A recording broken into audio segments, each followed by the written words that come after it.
നമ്മളൊരു എൻഗേജ്മെന്റ് ചെയ്ത് ഉറപ്പിക്കുന്നതിന് വരെ നിക്കാഹ് ചെയ്ത് ഇത് ഉറപ്പിച്ചു. അങ്ങനെ ഒരു പിന്നെ എന്റെ മാസ്ക് ഇട്ടിട്ട് പറയണം, അപ്പൊ ചുണ്ടനക്കുന്നത് അറിയില്ലല്ലോ. അവിടെ നിന്നായിരുന്നു ചോദ്യം. എല്ലാവരും വന്നൊരു സന്തോഷം.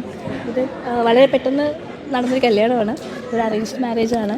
പിന്നെ മെയിനായിട്ട് ഫ്രണ്ട്സ് ആൻഡ് ഫാമിലി ഉദ്ദേശം നടത്തിയത് കൊണ്ടാണ് നമുക്ക് അല്ലേ ഇത്രയും ഈ ഒരു മീറ്റിങ്ങിന് ഇത്രയും സമയം എടുക്കേണ്ടി വന്നത്. എല്ലാം വളരെ നന്നായിട്ട് നടന്നു. എന്നിട്ട് നിങ്ങൾക്ക് അറിയണ്ടേ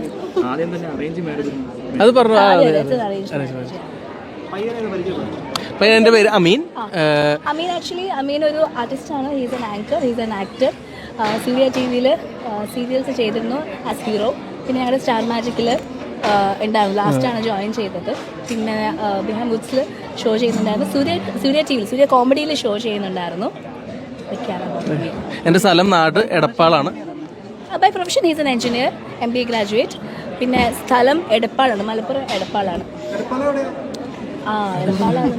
എടപ്പാൾ പെരുമ്പറമ്പ് എന്ന് പറയും. എടപ്പാളുകാരനാ? അതെ. എടപ്പാളാണോ? ഇല്ല, അവിടെ ശരി ശരി ശരി. ഇത് അറേഞ്ച്ഡ് മാരേജ് ആയതുകൊണ്ട് അല്ല, സ്വാഭാവികമായിട്ട് എല്ലാവരും ഊഹിക്കും അല്ലേ. ലൈക്ക് നമ്മൾ ഒരേ ഷോയിൽ വന്ന വ്യക്തികളാണ്, അതുകൊണ്ട് ലവ് മാരേജ് ആണ് ഊഹിക്കും എന്നുള്ളതുകൊണ്ട് എടുത്ത് പറഞ്ഞു തരാം. വേണമെങ്കിൽ ബ്രോക്കറെ കാണിച്ചു തരാം. ആരോട്? അവനോടോ? അയ്യോ, അവനോട് തോന്നിട്ടുണ്ട്. അതല്ലേ നമ്മൾ പിന്നെ ഫൈനലൈസ് ചെയ്തത് അല്ലേ. ഓഫ്കോഴ്സ്. ഇല്ല ഇല്ല ഇല്ല ഇല്ല. നീ വന്ന് സംസാരിക്കുന്നതായിരിക്കും നല്ലത്. നല്ലൊരു പ്രപ്പോസൽ വന്നു, അതെ, അതുകൊണ്ട് പ്രൊസീഡ്. മാസ്ക് ഇട്ടിട്ട് പറയണം, അപ്പൊ ചുണ്ടനക്കുന്നത് അറിയില്ലല്ലോ. അവിടെ നിന്നായിരുന്നു ചോദ്യം. ഓക്കെ, എന്നാലും വലിയ സന്തോഷം. എല്ലാം നന്നായിട്ട് നടന്നു. എല്ലാവരും ഞങ്ങൾക്ക് വേണ്ടി പ്രാർത്ഥിക്കാം. എല്ലാവരും വന്നതിൽ ഭയങ്കര സന്തോഷം കേട്ടോ. Thank you. Family actually Athira, ഞങ്ങളുടെ രണ്ടാളും മ്യൂച്വൽ ഫ്രണ്ടായ ആതിരയുണ്ട്. ആതിരയാണ് രണ്ട് ഫാമിലിയിലും സംസാരിച്ചിട്ട് പിന്നെയാണ് ഞങ്ങളൊന്ന് പരിചയപ്പെട്ടു നോക്കിയത്. അങ്ങനെയാണ് മേ ബി 2 months. നമ്മളെ കുറിച്ച് വല്ല മറ്റേ ബയോഗ്രഫി എഴുതുമോ?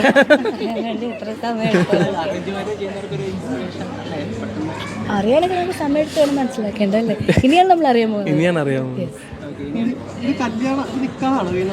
ഇത് പറയാം. ആക്ച്വലി ഇത് നിക്കാഹായിട്ടാണ്. നമുക്കിനി അമീൻ്റെ ഭാഗത്തു നിന്നൊരു ഫംഗ്ഷൻ ഉണ്ടായിരിക്കും, അമീൻ്റെ നാട്ടിൽ വെച്ചിട്ടായിരിക്കും. അതിൽ കുറച്ച് മാസങ്ങളുടെ ഒരു താമസമുണ്ട്. പ്രോബബ്ലി സെപ്റ്റംബർ ഒക്ടോബർ ടൈമിലായിരിക്കും. അമീൻ്റെ ബ്രദർ ആൻഡ് ഫാമിലി കാനഡയിലാണ്. അപ്പോൾ അവർ വന്ന് കഴിഞ്ഞാൽ ആ ഫംഗ്ഷൻ എടുക്കുന്നത്. നമ്മളൊരു എൻഗേജ്മെൻറ്റ് ചെയ്ത് ഉറപ്പിക്കുന്നതിന് വരെ നിക്കാഹ് ചെയ്ത് ഇത് ഉറപ്പിച്ചു. അങ്ങനെ ഒരു പിന്നെ എൻ്റെ ഫാമിലി ഭാഗത്തു നിന്നുള്ള ഫംഗ്ഷൻ ഇതാണ്. ഓക്കെ. Costume yes. അതിൻ്റെ കോസ്റ്റ്യൂം ചെയ്തിരിക്കുന്നത് ട്രിവാൻഡ്രത്തുള്ള ആല ബുട്ടിക്കാണ്. അറിയാം, സുരുമി ഡിസൈനർ സുരുമിയുടെ ആല ബുട്ടിക്കാണ് അതിൻ്റെ കോസ്റ്റ്യൂം ചെയ്തിരിക്കുന്നത്. മേക്കപ്പ് ഒക്കെ ചെയ്തിരിക്കുന്നത് ഷിവാസ് മേക്ക് ഓവറാണ്. പിന്നെന്താ, മെഹന്തി ചെയ്തത് ഇഷ്ക് മെഹന്തിയാണ്. ഇവൻ്റ് ചെയ്തിരിക്കുന്നത് മനുഷ്യരുടെ പാഷൻ ഫ്രൂട്ട് ഇവൻറ്റ്സ് ആണ് അല്ലേ. ഇതൊക്കെയാണ് വിശേഷം. പിന്നെ തീർച്ചയായിട്ടും ഇപ്പം അമൃത ടിവിയിൽ കോമഡി മാസ്റ്റേഴ്സ് ചെയ്യുന്നുണ്ട്. അല്ലാണ്ട് അഡ്വർടൈസ്മെൻറ്റ്സും ഒക്കെ പ്രോജക്ട്സ് ഒക്കെ ചെയ്യുന്നു. കുറേ മൂവീസ് റിലീസ് ചെയ്യാനുണ്ട്. നന്നായിട്ട് പോകുന്നു. ആരുടെ ആയിരിക്കും? നമുക്ക് പ്രാർത്ഥിക്കാം. ടീമിൻ്റെ കല്യാണം ഉടനെ നിർത്താം, അനുകളുടെ കല്യാണം നിർത്തിയ ഉടനെ സ്റ്റാർ മാജിക്കിൽ ഇപ്പോൾ തിരുവനന്തപുരത്തുള്ള ഫംഗ്ഷൻ ആയതുകൊണ്ട് എല്ലാവർക്കും എത്തിപ്പെടാൻ പറ്റിയില്ല. സോ ഹോപ്പ്ഫുള്ളി നമ്മളൊരു സെപ്റ്റംബർ ഒക്ടോബർ ടൈമിൽ അവർക്ക് വേണ്ടിയൊരു സ്പെഷ്യൽ ഒരു ഇവൻറ്റ്, ഒരു ഫംഗ്ഷൻ നമ്മൾ എറണാകുളത്ത് നടത്തുന്നതായിരിക്കും. ഇതിപ്പോൾ തന്നെ ആസിസൊക്കെ വന്നിട്ടുണ്ടായിരുന്നു, നോബിച്ചേട്ടൻ, ജസീല, അനുമോള്, മൃദുല വന്നിട്ടുണ്ടായിരുന്നു, ശ്രീവിദ്യ, രാഹുൽ, തങ്കച്ചൻ ചേട്ടൻ, അഖിലേട്ടൻ.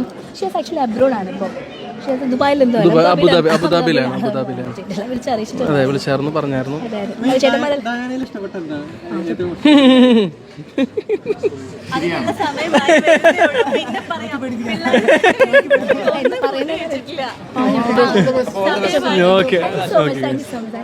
ഓക്കെ.